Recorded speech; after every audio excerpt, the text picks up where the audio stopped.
Ами, като цяло не мисля, че ти си точният човек, който да определя кой е просто или не.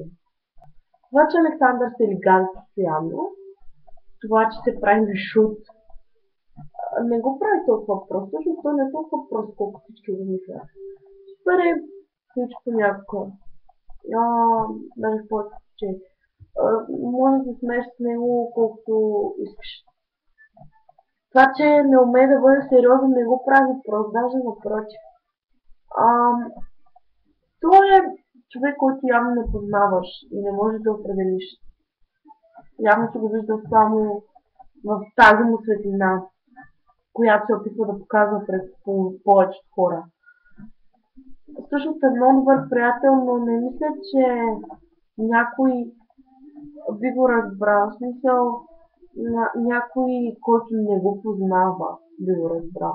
Да, понякога не се прекалява. Но всеки има такива моменти. И мисля, че Сашко не е лош човек.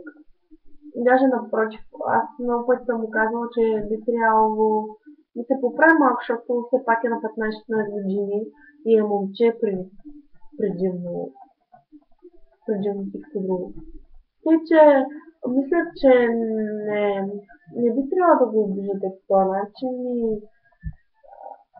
и да казвате, че е такъв при положение, че не знаете всъщност цялостната му, цялата му, целият му характер и всичко друго, което явно не сте виждали от него.